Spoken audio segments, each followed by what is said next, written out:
Alléluia. Que Dieu soit béni. Amen. Voilà, merci à la chorale qui nous a conduits dans ces beaux moments de louange et d'adoration. Amen.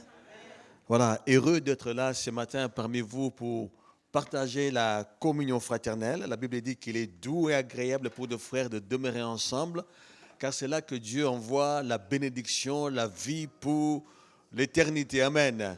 Nous croyons que dans ce moment où nous sommes ensemble, dans la présence de Dieu, il y a la bénédiction de Dieu. Le Seigneur est à l'œuvre dans nos cœurs, dans nos vies. Il est à l'œuvre au milieu de nous. Amen. Heureux aussi de partager avec vous la parole de Dieu. Voilà, je tenais avant de commencer d'abord de vous transmettre les salutations de l'équipe pastorale et de l'Assemblée de Dieu d'Oni à Cergy-Pontoise où je sers le Seigneur. Hier, on avait une réunion de l'équipe pastorale. Ils leur avaient dit que je venais ici. Ils m'ont dit, surtout n'oublie pas de transmettre les salutations à l'Assemblée de Chambly. Voilà, c'est fait. Voilà.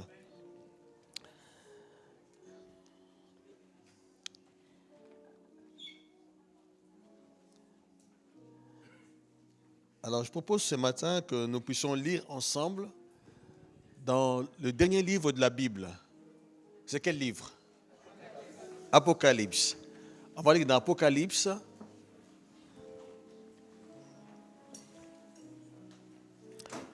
Chapitre 7.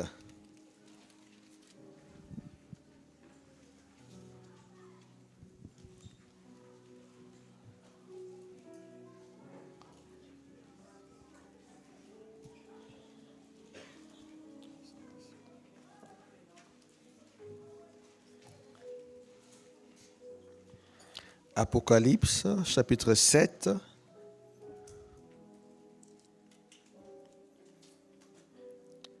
Et nous lirons à partir du 9e verset.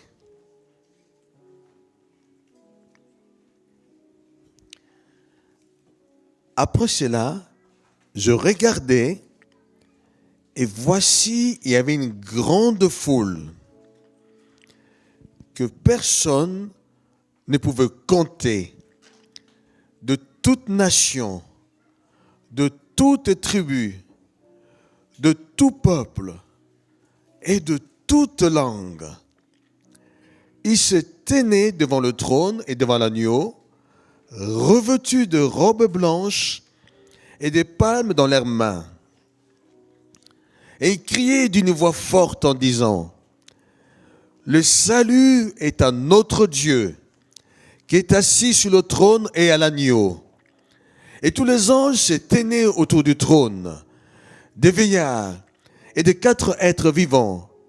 Ils se prosternèrent sur leur face devant le trône et ils adorèrent Dieu en disant, Amen. La louange, la gloire, la sagesse, l'action de grâce, l'honneur, la puissance et la force soit à notre Dieu au siècle des siècles. Amen. Et l'un des vieillards prit la parole et me dit, ceux qui sont revêtus de robes blanches, qui sont-ils? Et d'où sont-ils venus? Je lui dis, mon Seigneur, tu le sais. Et il me dit, ce sont ceux qui viennent de la grande tribulation. Ils ont lavé leurs robes et ils les ont blanchis dans le sang de l'agneau. C'est pour cela qu'ils sont devant le trône de Dieu et les servent jour et nuit dans son temple. Celui qui est assis sur le trône dressera sa tente sur eux. Ils n'auront plus faim, ils n'auront plus soif. Le soleil ni aucune chaleur ne les frapperont plus, car l'agneau qui est au milieu du trône le paîtra et le conduira aux sources des eaux de la vie, et Dieu essuiera toute larme de leurs yeux. Quand il ouvrit le 7e sceau, il y eut dans le ciel un silence d'environ une demi-heure. Amen.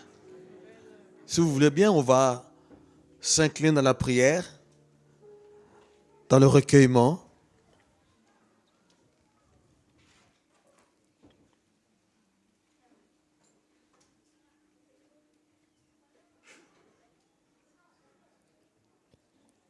Seigneur notre Père, merci. Merci pour ta présence. Voulons dire ce matin que nous aimons ta présence. Elle est précieuse. Elle est indispensable pour nous.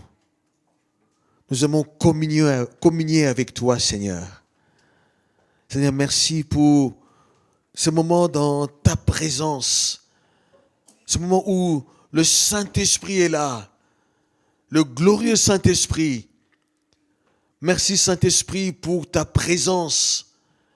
Merci parce que tu as déjà libéré l'onction sur l'auditoire. Merci parce que c'est toi qui as inspiré la parole de Dieu. Et c'est toi aussi qui vas appliquer cette parole dans les cœurs et dans les vies. Ô Saint-Esprit, manifeste-toi durant ce moment. Que tout ce qui peut s'opposer au bon déroulement de ce moment soit renversé au nom de Jésus-Christ. Saint-Esprit, merci parce que tu agis, tu vas agir au travers de la parole. Tu vas appliquer la parole à chaque cœur, à chaque vie. Tu permettras que cette parole porte du fruit. Alléluia. Seigneur, sois béni, sois glorifié. Gloire à Jésus. Amen. Amen. Alléluia. On voit dans ce passage que nous venons de lire, d'abord, il y a la louange, dans l'adoration, en fait, ça se passe dans le ciel. Les anges louent Dieu, ils adorent Dieu. Et puis il est écrit aussi qu'il y avait là une foule de toute nation, de toute tribu, qui adorait Dieu, qui élevait Dieu et l'agneau. Et puis on voit à un certain moment, tout s'arrête. Il n'y a plus de louange. Il n'y a plus d'adoration. Il n'y a plus de cris. Tout s'arrête. La Bible dit, il y eut dans le ciel un silence d'environ une demi-heure. Silence dans le ciel. Ce n'est pas un accident. Ce n'est pas l'effet du hasard, non. Dieu a décidé qu'il fasse silence. C'est voulu de Dieu. Il y avait un temps de bruit, un temps de louange, un temps d'adoration. Et puis là, une demi-heure de silence. Décidé par Dieu.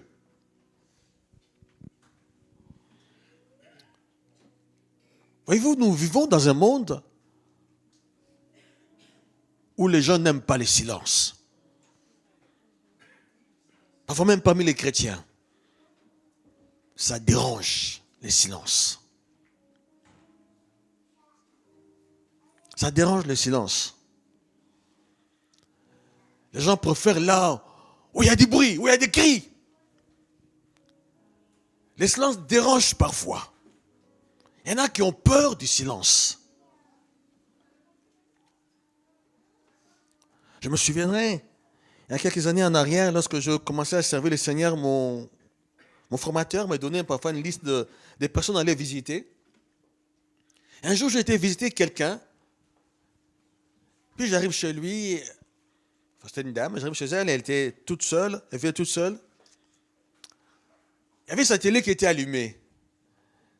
Puis on parlait, et puis elle m'a dit, mais j'aime bien allumer la télé, même si je ne regarde pas, au moins, comme s'il y a du bruit dans la maison, il y a des voix dans la maison. Le silence l'a gêné. Je me souviens encore un jour, j'ai pris le train, j'allais vers Pontoise là-bas, et puis à un moment, on arrive à un certain endroit, on se retrouvait deux dans la voiture où je me trouvais, dans le wagon. La personne me regarde, elle regarde à gauche, elle dit, mais c'est calme. C'est calme ici, c'est la campagne. Ça allait déranger le calme, le silence. Nous vivons dans un monde où beaucoup ont peur du silence. Mais voyez-vous, frères et sœurs, nous, en tant qu'enfants de Dieu, devons savoir qu'il y a des moments où Dieu permet le silence. Il y a des moments où Dieu permet qu'on passe par parfois certaines situations où on a l'impression que Dieu est lointain. Dieu n'écoute pas. Il y a comme le silence de la part de Dieu. Et parfois, mais pourquoi il ne répond pas? Qu'est-ce qui se passe? Pourquoi ce silence? Pourquoi il n'exauce pas tout de suite? Pourquoi il n'intervient pas? Pourquoi il permet telle situation? Silence. On voit dans la Bible des hommes de Dieu qui ont connu ces temps de silence. Habakkuk,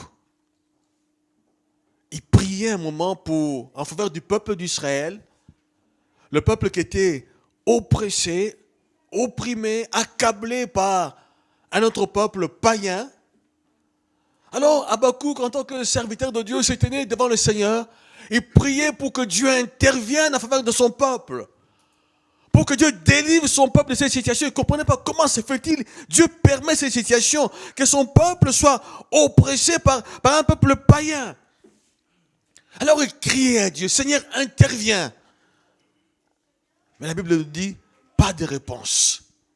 Il ne comprenait pas, mais qu'est-ce qui se passe?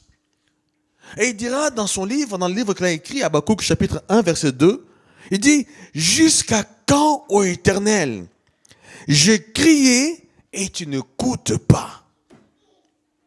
J'ai crié vers toi la violence et tu ne secours pas. Il était confronté au silence de la part de Dieu. On peut parler aussi du prophète Jérémie.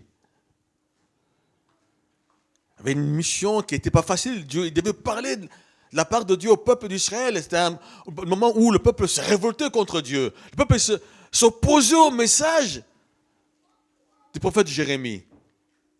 Parfois on l'arrêtait, il était mis en prison.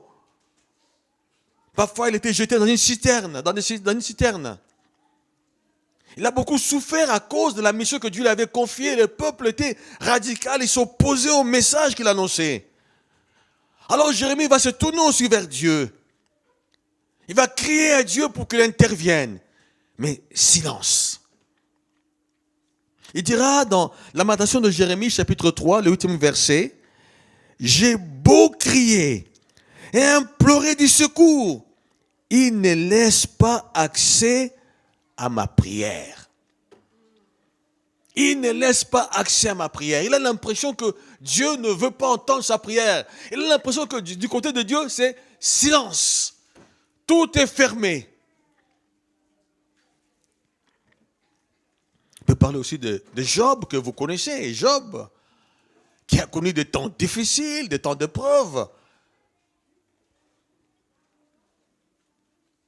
À un moment, Job dira, « Voici, j'ai crié à la violence, et nul ne répond. J'implore justice, point de justice. » Un de ses amis qui était parti le voir lorsqu'il passait par des moments difficiles, passait ces temps d'épreuve, il lui dira, « Nous ne saurions parvenir jusqu'au Tout-Puissant, grand par la force, par la justice, par le droit souverain, il ne répond pas. Il garde le silence. Il ne répond pas. Et pourtant, il prie, ils interviennent, il crie au Seigneur pour qu'il intervienne, mais il ne répond pas. Il garde le silence. Qu'est-ce qui se passe? Pourquoi il garde le silence? Pourquoi il ne répond pas? Pourquoi il n'agit pas? Pourquoi il n'intervient pas? Pourquoi il laisse les situations? Pourquoi? Et dans Sophonie, chapitre 3, verset 17, Sophonie, chapitre 3, verset 17, l'homme de Dieu dira, « L'Éternel, ton Dieu, est au milieu de toi comme un héros qui sauve. Il fera de toi sa plus grande joie. » Et la suite, il dira, « Il gardera le silence dans son amour. Il aura pour toi des transports d'allégresse. Amen. » Il est écrit, Dieu est au milieu de toi. Il est là au milieu de son peuple, mais il garde le silence dans son amour. Donc le silence peut être aussi un effet de l'amour de Dieu envers son peuple. Lorsque Dieu garde le silence dans son amour, il sait ce qu'il fait. Il sait ce qu'il fait. Donc, le silence de Dieu est toujours salutaire pour nous. Le silence de Dieu est toujours salutaire pour nous. Dieu permet parfois, lorsqu'il permet parfois des moments de silence dans notre vie, c'est toujours pour notre bien. Et d'ailleurs, tout ce que Dieu fait pour nous, c'est pour notre bien. Même si on ne comprend pas, mais c'est pour notre bien. Dieu te veut du bien. Même lorsqu'il garde le silence, c'est pour ton bien. Il veut ton bonheur.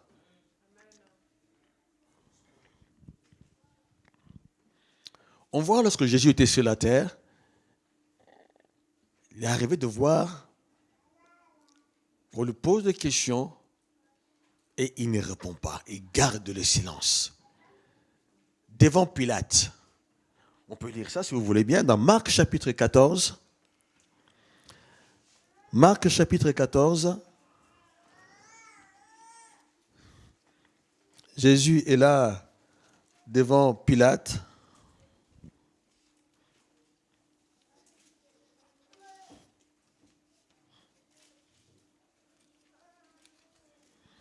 Marc 14, verset 57, il est écrit: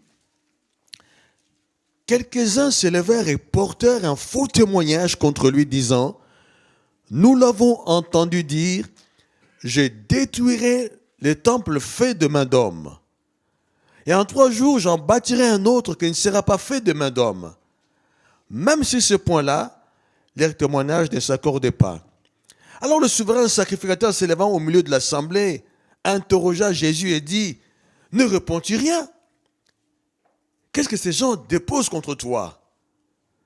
Jésus garda le silence et ne répondit rien. Jésus garda le silence et ne répondit rien. Le silence du Seigneur en dit long. A dit beaucoup de choses. Voyez-vous, dans sa souveraineté, Dieu a de multiples moyens pour nous parler. La Bible dit, Dieu parle tantôt d'une manière, tantôt d'une autre, et on n'y prend point garde. Dieu nous parle. Et ce matin, Dieu nous a déjà parlé au travers des différents chants, au travers des différentes interventions. Dieu parle par sa parole, par la Bible. Lorsqu'on ouvre la Bible, il faut s'attendre à recevoir de Dieu un message pour nous. Il nous parle au travers de la Bible. Dieu parle par des dons spirituels. Parle par la prédication, par les conseils d'un frère ou d'une sœur. Dieu parle aussi par des circonstances de la vie. Nous devons savoir aussi, le Seigneur sait nous parler au moyen du silence. Même dans un silence, Dieu a quelque chose à nous dire, à nous communiquer. Il a un message.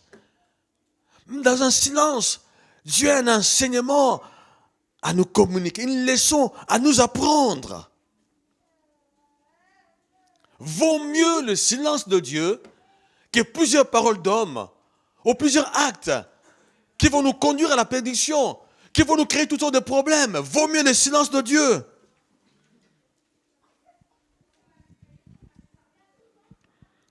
Lorsqu'il permet le silence, il sait ce qu'il fait et c'est pour notre bien.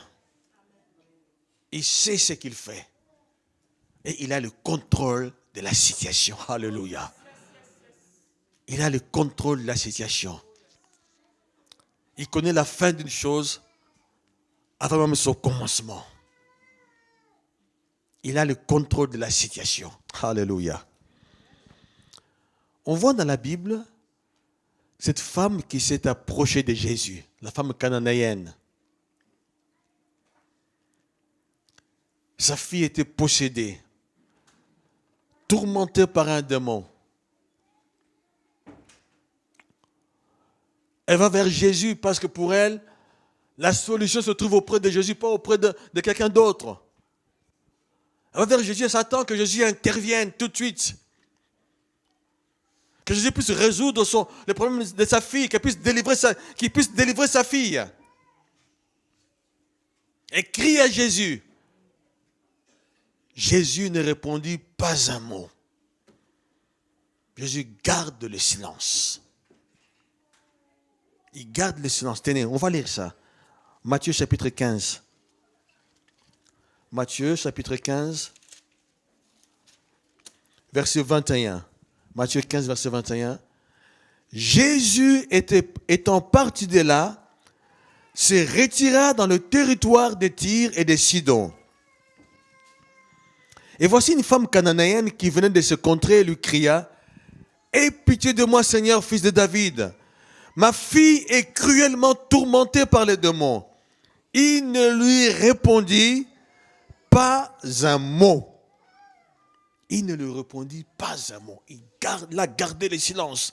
Et ses disciples s'approchèrent et lui dirent avec instance, « Renvoie-la, car elle crie derrière nous. » Il répondit, « Je n'étais envoyé qu'aux brebis perdues de la maison d'Israël. » Mais elle veut se prosterner devant lui disant, « Seigneur, secours-moi. » Il répondit, « Il n'est pas bien de prendre le pain des enfants et de le jeter aux petits chiens. » « Oui, Seigneur, dit-elle, mais les petits chiens mangent le miette qui tombe de la table de leur maître. » Alors Jésus lui dit, « Femme, ta foi est grande, qu'il te soit fait comme tu veux. » Et à l'heure même, sa fille fut guérie. Amen. Amen. Alléluia. On voit là, tout a commencé par le silence. Seigneur, secours-moi. Jésus garde le silence, pas un mot. Il va dire, mais qu'est-ce qui se passe? C'est lui le sauveur, c'est lui qui guérit les malades, c'est lui qui dit, et moi je viens vers lui. Il n'agit pas, il ne répond pas un mot, il m'ignore. Et en plus, le disciple, cette femme ne va pas se relâcher, elle va continuer à crier. Et les disciples vont dire, mais Seigneur, renvoie-la. Elle nous embête, elle nous casse le pied, elle crie derrière nous, on en a assez, renvoie-la. Malgré les propos décourageants des disciples, cette femme ne va pas baisser les bras. Elle a été déterminée. La solution se trouve auprès de Jésus. La solution à ton problème se trouve auprès de Jésus. Alors sois déterminé comme cette femme. Elle est déterminée. Elle continue à crier. Elle continue à crier. C'est ce que Jésus va rompre le silence et finira par lui répondre et lui donner ce qu'elle attendait. La guérison de sa fille. Alléluia. Voyez-vous, frères et sœurs, il y a des moments où le Seigneur garde le silence pour nous apprendre à persévérer. À persévérer. Dieu teste parfois notre désir d'être béni de sa part.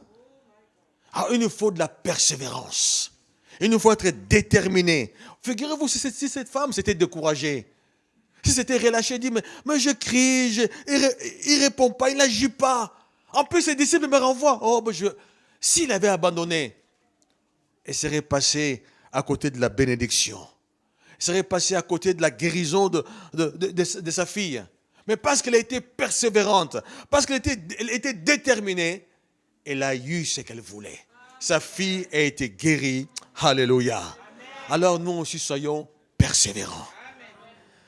La Bible nous dit dans Hébreux chapitre 6 verset 11, il est écrit, nous désirons que chacun de vous montre le même zèle pour conserver jusqu'à la fin une pleine espérance, en sorte que vous ne vous relâchez point et que vous imitez ce qui par la foi et la persévérance hérite les promesses. Amen.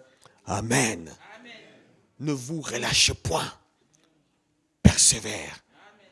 Dans Hébreux 6, verset 15, il est écrit, c'est ainsi qu'Abraham, ayant persévéré, obtint ce qui lui avait été promis. Amen. Donc, malgré les silences, continuons, persévérons. Ah, Paul dira dans 2 Corinthiens, c'est pourquoi nous ne perdons pas courage. Nous ne perdons pas courage. Et même si notre homme extérieur s'est détruit, notre homme intérieur se renouvelle de jour en jour. Car nos légères affections du moment présent produisent pour nous, au-delà de toute mesure, un poids éternel de gloire. Puis il ajoutera, car nous regardons, non pas aux choses visibles, mais à celles qui sont invisibles, car les choses visibles elles sont passagères, mais les invisibles elles sont éternelles. Alléluia. Donc nous voulons persévérer. Persévérer en regardant à ce qui est invisible. Amen. On peut parler aussi du silence que les disciples ont connu. Jésus était avec eux dans la barque. Il dormait. Et puis à un certain moment, il y a une grande tempête. L'eau commençait à entrer dans la barque. Certainement, les disciples, comme c'était des marins, ils étaient habitués à ce genre de situation. Ils ont voulu faire quelque chose, mais sans succès. Ils commençaient à s'inquiéter. Et pourtant, Jésus était là avec eux. Il dormait. Il a gardé le silence. Il a laissé faire. Il a même laissé la situation s'empirer, se dégrader. Il était là. Il aurait pu agir. Il savait même que les disciples étaient en difficulté. Mais il dormait. Il a laissé faire les choses. Et puis à un moment, on voit, les disciples vont se tourner vers Jésus. Et vous, frères et sœurs, même dans le silence, n'oublions jamais que Dieu, le Seigneur, est avec nous et il est en nous. Amen. Même dans le silence, il était là avec ses disciples dans la barque. Cela n'a pas empêché la tempête. Cela n'a pas empêché qu'ils connaissent une situation difficile. Voyez-vous, le silence de Dieu ne signifie pas que Dieu nous a abandonnés. Non. Le silence de Dieu ne signifie pas que on a commis quelque chose de mauvais, on a péché. Les disciples n'avaient pas péché. Jésus était avec eux dans la barque. Mais malgré cela, la tempête est là. La tempête est là. Peut-être que tu connais les silences de Dieu. Mais n'oublie jamais, le Seigneur est en toi. Tu es le temple du Saint-Esprit. Tu es une habitation de Dieu en esprit. Il est en toi, il est avec toi. Même si tu ne le sens pas, il est là. Il est là avec toi. Ne te fie pas à tes sentiments, mais fie-toi à la parole de Dieu. Il est en toi, il est avec toi. Le silence de Dieu ne signifie pas que Dieu nous a abandonnés. Il peut être là, il est là avec nous, mais cela n'empêche pas les problèmes, n'empêche pas les difficultés. À nous de placer notre foi en lui. À nous de regarder à lui, de nous attendre à lui. Savoir qu'il a le contrôle de la situation. Donc, il peut être là avec nous et il n'agit pas tout de suite. Il ne répond pas tout de suite. Il ne se manifeste pas tout de suite. Il a fallu que les disciples se tournent vers Jésus. Jésus va se réveiller. Il va menacer la tempête, le vent, et tout va se calmer. Et les disciples seront étonnés. Les disciples seront étonnés, mais quel est donc celui-ci à qui obéissent même le vent et la mer? Mais on verra, Jésus a dit quelque chose à ses disciples, Jean de peu de fois. Pourquoi avez-vous douté? Jésus a repris ses disciples. Voyez-vous, il y a des silences que Dieu permet dans notre vie pour nous amener à exercer notre foi, à manifester notre foi. La Bible dit que c'est Jésus qui dit tout pouvoir m'a été donné dans le ciel comme sur la terre. Puis il dit, je vous ai donné le pouvoir de marcher sur les serpents, sur les scorpions, sur toute la puissance de l'ennemi, rien ne pourra vous nuire. Donc il nous a donné l'autorité, le pouvoir. À nous de l'exercer face aux différentes circonstances de la vie.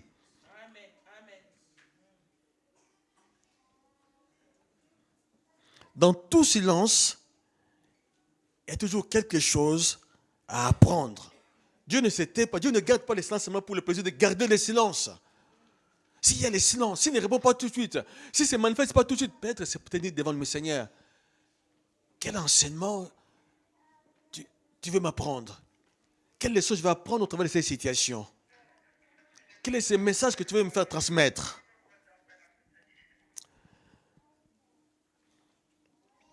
On peut parler aussi du grand silence de la Bible. Je ne sais pas, vous savez qu'il y a un grand silence, un long silence dans la Bible. Entre les derniers livres de la Bible, de l'Ancien Testament, Malachie, et les premiers livres du Nouveau Testament, c'est quoi? Matthieu. Entre ces deux livres-là, il y a 4 siècles de silence. 400 ans entre les écrits de l'Ancien Testament et ceux du Nouveau Testament. Pas de révélation. Ce n'est pas que Dieu n'existe plus ou il a disparu ou il n'est plus à l'œuvre. Non. Dieu était là, toujours actif, mais il a gardé le silence. Il n'y a pas de révélation entre ces deux livres-là. 4 siècles de silence. La Bible ne nous dit rien sur cette période-là. Rien n'est dit. Donc le Seigneur, il garde parfois le silence d'une manière volontaire, de manière souveraine. Parce qu'il a décidé de garder le silence. Ce qu'on peut dire aussi, il garde le silence pour nous amener, je dirais, à vivre par la foi, à marcher par la foi. La Bible dit dans 2 Corinthiens, chapitre 5, nous marchons par la foi et non par la vue. Et dans Deutéronome, chapitre 29, verset 29, il est écrit, les choses cachées sont à l'Éternel notre Dieu, les choses révélées sont à nous et à nos enfants, à perpétuité, afin que nous mettions en pratique toutes les paroles de cette loi. Il y a des choses que Dieu garde volontairement et souverainement cachées. Il y en a d'autres qu'il nous révèle afin que nous puissions le mettre en pratique. Il garde le silence sur certaines choses pour nous amener à vivre par la foi. Alors, par exemple, concernant la date du retour de Jésus, qui le sait? Et volontairement, Dieu a gardé le silence. Lui, il le sait. Il sait quand est-ce que Jésus viendra. Mais il n'a pas voulu nous dire. Il a gardé le silence concernant cette date-là. Et cela, c'est dans sa sagesse. Pour nous amener à avoir une attitude de foi. De faire confiance. Dans Matthieu chapitre 24, Matthieu 24, verset 36, il est écrit, pour ce qui est du jour et de l'heure, personne ne le sait, ni les anges des cieux, ni les fils, mais le Père seul. Le Père seul. Puis dans verset 42, il est écrit, veillez donc, puisque vous ne savez pas quel jour votre Seigneur viendra. Sachez-le bien, si le maître de la maison savait à quelle veille de la nuit le voleur doit venir, il veillerait et ne laisserait pas percer sa maison. C'est pourquoi vous aussi tenez-vous prêts, car le Fils de l'homme viendra à l'heure où vous n'y penserez pas. Amen. Donc volontairement, Dieu a choisi, a décidé de garder le silence concernant le retour du Seigneur Jésus-Christ pour nous amener à vivre par la foi, à marcher par la foi, mais aussi à nous préparer pour ce grand jour. Être prêts pour le retour du Seigneur. Sommes-nous prêts pour le retour de Jésus? Comme nous le disons souvent, Jésus revient bientôt. Est-ce que nous sommes prêts? On ne sait pas quand est-ce qu'il viendra. Le Seigneur a voulu cela pour que nous demeurions dans la foi. Et c'est ça la vie chrétienne. Nous marchons par la foi et non par la vue. Dans le monde, on s'appuie sur les choses qu'on voit, c'est ce qu'on entend. Mais nous, on s'appuie sur la parole de Dieu. Et c'est ça la foi. La Bible dit, prenez garde, veillez et priez, car vous ne savez pas quand ce temps viendra. Veillez donc, car vous ne savez quand viendra le maître de la maison, ou le soir, ou au milieu de la nuit, ou au chant du coq, ou le matin. Craignez qu'il ne vous trouve endormi à son arrivée soudaine. Craignez qu'il vous trouve endormi à son arrivée soudaine. Alors que Dieu nous aide. Préparons-nous pour le retour du Maître. Soyons prêts. Nous ne sommes pas endormis par les choses de ce monde. Nous ne sommes pas endormis par le courant du siècle présent. Mais soyons réveillés. Réveillés par la parole de Dieu. Par le Saint-Esprit. Soyons comme ces vierges sages, ces vierges sages qui attendaient le retour du Maître. Il y en avait 10. Et la Bible dit qu'il y avait 5 folles puis 5 sages. Les folles, les sages avaient pris de l'huile avec elles. Les folles n'avaient pas pris de l'huile. Comme l'arrivée de l'épouse tardait, elles se sont toutes endormies. Puis à un moment, on leur a dit, l'époux est à la porte, réveillez-vous. Et voilà, les sages se sont réveillés, ils avaient de l'huile dans leurs lampes, ils ont pu mettre de l'huile et puis tout marchait pour elles. Par contre, les folles, ils n'avaient pas de l'huile. Ils sont allés voir les sages pour demander de l'huile. Et alors, ils ont répondu, il n'y en a pas pour tout le monde. Allez en chercher. Et quand ils sont partis en chercher, ils sont revenus, c'était trop tard. Soyons prêts pour le retour du Maître. Amen. Il revient bientôt. Amen. Dans sa souveraineté, et cela bien sûr pour notre bien, parce que tout ce que Dieu fait pour notre bien, Dieu garde aussi le silence pour notre avenir. Dieu se tait pour ton avenir. Voyez-vous, il n'y a que Dieu qui peut connaître l'avenir et ne pas se laisser influencer par l'avenir. Il n'y a que lui.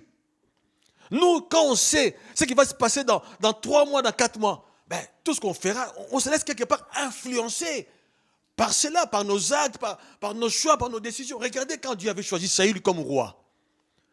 Dieu savait bien qu'à un moment, Saül va le rejeter. Saül va désobéir. Mais malgré cela, parce que Dieu était dans le besoin, le peuple d'Israël était dans le besoin, avait besoin d'un roi, il a choisi Saül. Et on verra plus tard, Saül s'est détourné de Dieu. Mais ça, Dieu le savait.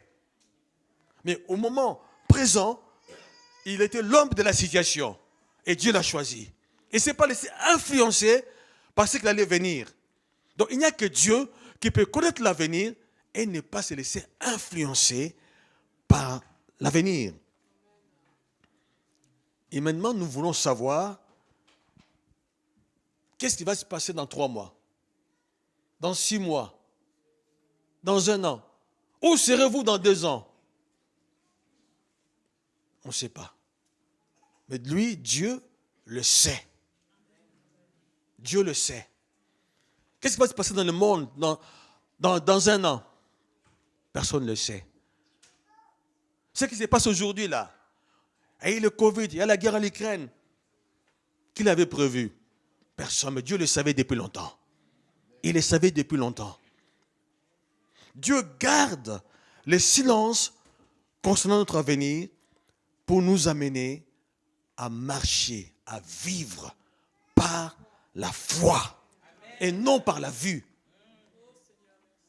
Le monde, c'est la vue, ce qu'on entend, on veut du concret. Mais nous, on sait que la vérité, c'est la parole de Dieu. La réalité n'est pas forcément la vérité.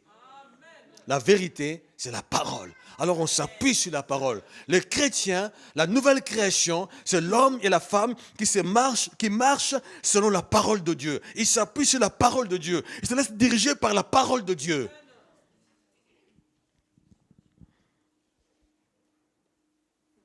On voit Abraham, lorsque Dieu lui a dit, quitte ton pays et va dans le pays que je te montrerai. Il a quitté son pays, Mais il ne savait pas dans quel pays Dieu allait le conduire. Il marchait par la foi. Il a fait confiance en Dieu. Lui ne savait pas, mais il sait que celui en qui il a fait confiance, il sait. Il sait. Dieu connaît ton avenir. Dieu sait de quoi ton lendemain est fait. Et il veut t'amener à marcher par la foi. À dépendre de lui. Nous, on veut bien être indépendants. Faire ce qui nous plaît.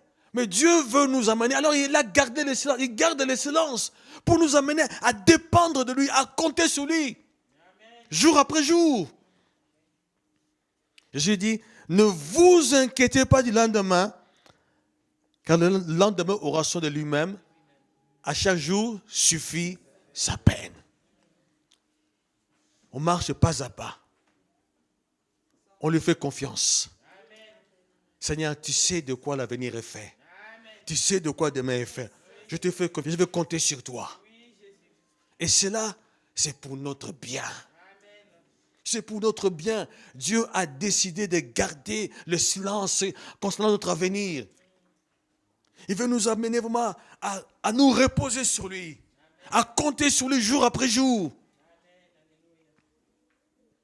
Il veut nous garder dans le droit chemin. En marchant, en comptant sur sa parole. Voyez-vous, Dieu ne nous dit pas, ne révèle pas l'avenir. Mais néanmoins dans sa parole, Dieu dit, je connais les projets que je formais sur vous. Projets de paix et non de malheur, afin de vous donner un avenir et de l'espérance. Alléluia. Il a un avenir pour toi. Il a une destinée pour toi. Alors, il a choisi de garder le silence pour que tu ne passes pas à côté de ce qu'il a préparé pour toi. Pour que tu ne passes pas à côté de cette destinée qu'il a pour toi. Pour que tu dépendes de lui. Et en dépendant de lui, en marchant par la foi, en comptant sur lui, il va te conduire dans les bonnes choses qu'il a préparées pour toi. Alléluia. Marche par la foi, compte sur lui et tu verras ce que Dieu a préparé pour toi. Alléluia. Dieu dit dans Psaume 32, je t'instruirai. Je te montrerai la voie que tu dois suivre. Je te conseillerai. J'aurai le regard sur toi. Alléluia. Quel Dieu merveilleux. Quel Dieu merveilleux. Il garde l'avenir, mais néanmoins, il est là, il ne nous laisse pas seuls. Il est en nous, il est avec nous. Et lui-même nous instruit. Lui-même nous conseille. Lui-même, il nous montre la voie à suivre. Donc ça vaut la peine, mon frère, ma soeur, de marcher par la foi et non par la vue. Amen.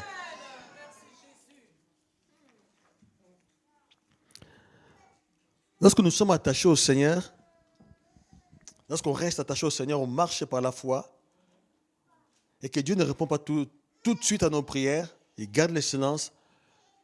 Nous devons savoir aussi, ce n'est pas forcément un rejet.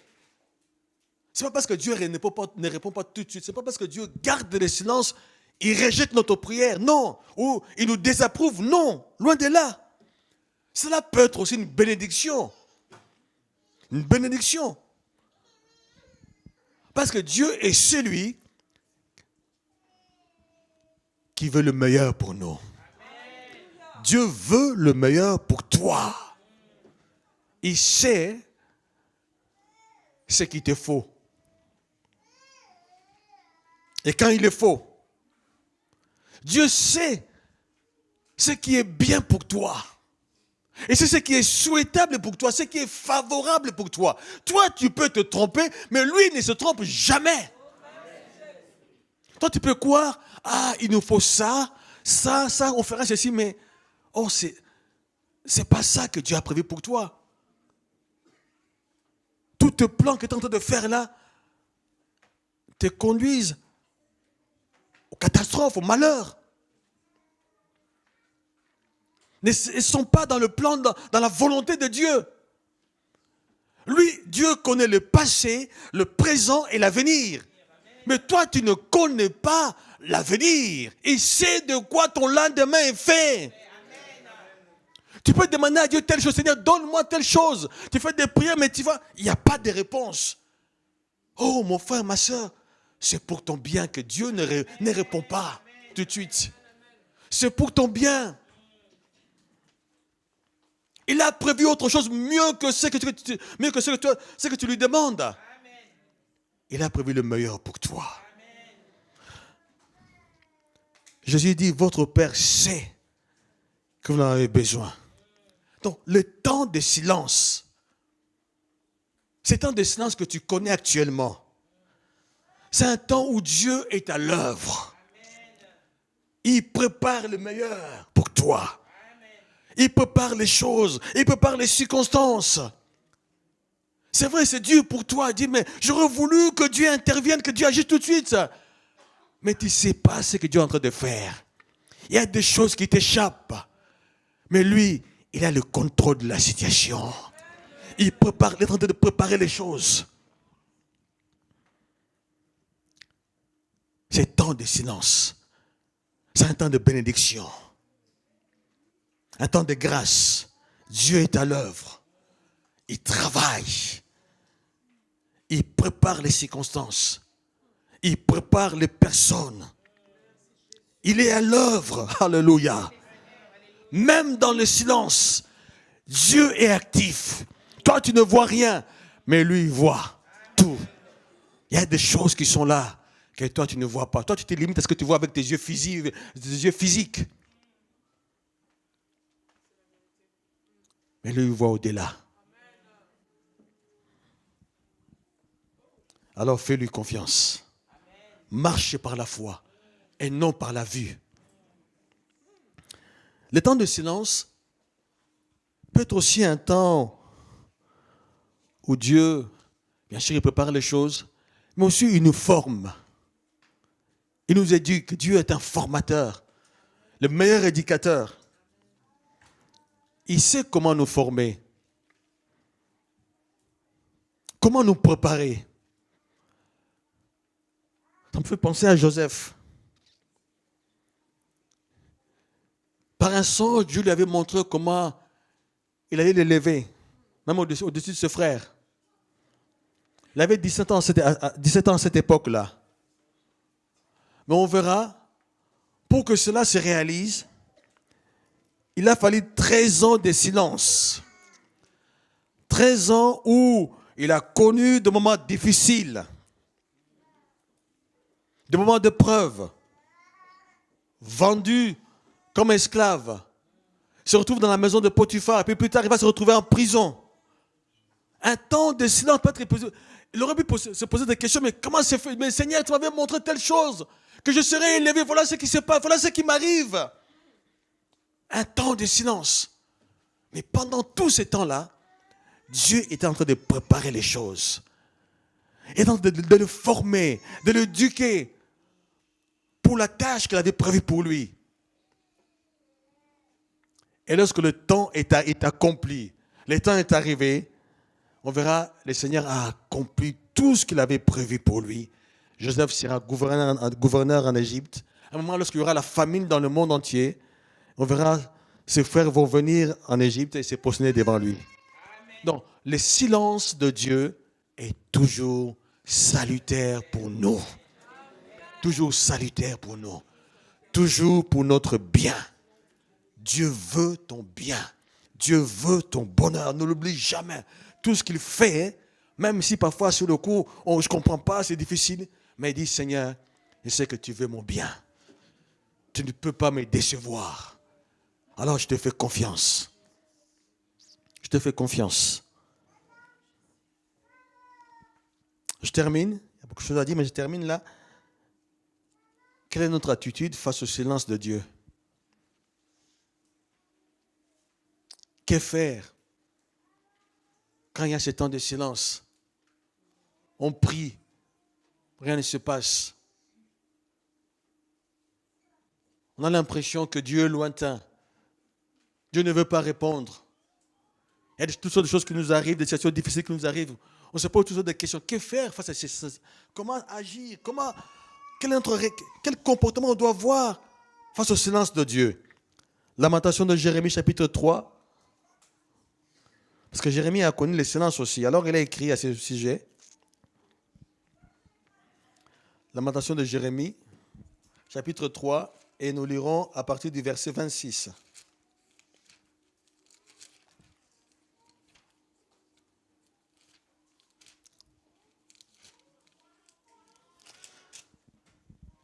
Lamentation de Jérémie, chapitre 3, verset 26.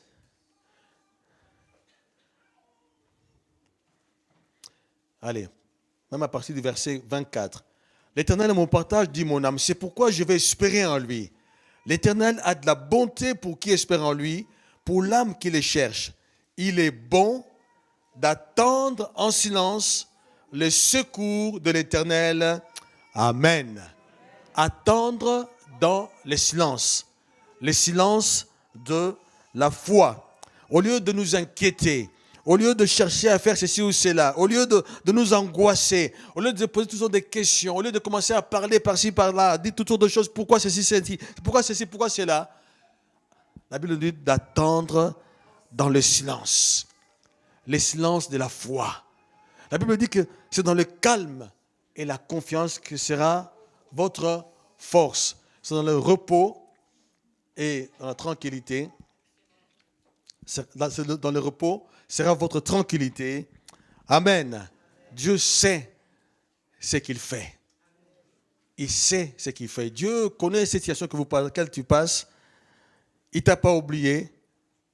Mais ce qu'il te demande, c'est d'attendre dans le silence de la foi. Amen. Amen. Que Dieu vous bénisse. On va s'incliner dans la prière. Alléluia. Merci Seigneur. Merci notre Père. Donc on va rester quelques instants dans le recueillement. On va repasser la parole de Dieu dans notre cœur. On reste dans le recueillement, on a entendu la parole de Dieu et puis on le repasse dans notre cœur. Savez-vous, Dieu ne parlait pas en vain. Ce matin, Dieu nous a parlé. Dieu parle tantôt d'une manière, tantôt d'une autre. Il nous a parlé au travers des chants, au travers des différentes interventions. Et là encore, il vient de nous parler au travers de la parole, de la prédication. Tu sais dans quel domaine Dieu a mis le point, Dieu t'a parlé ce matin. Et Dieu attend une réponse de ta part. Alléluia. Merci Seigneur. Gloire à toi Jésus. Merci.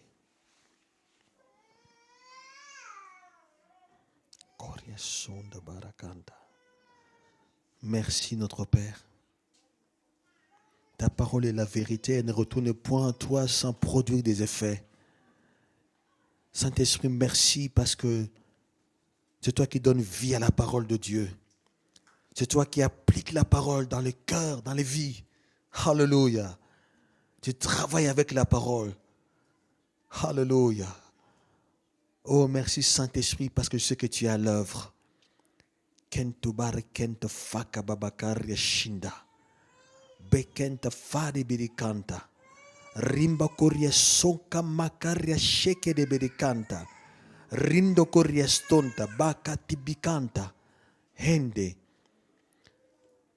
Tu as écouté la parole de Dieu ce matin et cette parole a touché ton cœur. Et si tel est ton désir, tu veux que je puisse prier pour toi, tu te lèves à ta place. Je vais prier pour toi. Pendant que nous sommes là dans le recueillement, pendant que les yeux sont fermés, tu te lèves à ta place, je vais prier pour toi. Alléluia. Spregens fires, praise and the kati bidikanta. Rimba koria stanta barakanta. Tu te lèves à ta place, je vais prier pour toi. Tu te lèves non pas devant un homme. Tu dis, Seigneur, je me lève devant toi. Tu as parlé à mon cœur ce matin. Alors, Seigneur, tu connais ma situation, tu sais tout dans ma vie. Rien n'est caché à tes yeux. Alors, je me lève devant toi, Seigneur, pour répondre à ta parole. Koria sonta barakanta, faka bekens, koria beds, kanti beds, ala bekanchois meist. Spregens, koda barrier, spirits all against. She the best and the place. Spirits of the fires. Jesus malabagan to cows blaze. All the black and the couch. Because life against. Let the be the carrier spirits. Santi is based. Makotu brise. Hallelujah. Seigneur, tu vois ces bien-aimés qui sont là devant toi. Oh, my spregen skada cheese. Qui répondent à ton appel. Oh, Saint-Esprit, manifeste-toi maintenant dans leur situation au nom de Jésus. Manifeste-toi, Saint-Esprit, dans la situation de chacun d'eux. Manifeste-toi.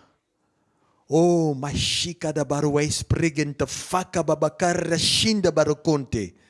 Rimba restonda. Or it begins called the body spirits or the faket sky.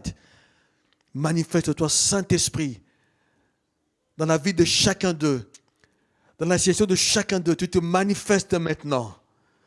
Tu réponds. Tu ouvres les portes que l'ennemi a fermées devant eux au nom de Jésus. Rimba kotobabakara shekebe de kanta. Rimba isda. Tu fermes les portes que l'ennemi a ouvertes aussi devant eux au nom de Jésus. Rimba koriastanda. Makontobababakara-shinda. Je plaide le mérite de la puissance du nom de Jésus-Christ dans leur vie maintenant. Je plaide le mérite du sang de Jésus dans leur vie maintenant. Au nom de Jésus. Rimba kotobababakara-shinda. Foko babakara-shende. Ende bidikonta. Rimba kota bakara-shinda. Rimba kota faka bakaria. Recevez au nom de Jésus. Amen. Amen.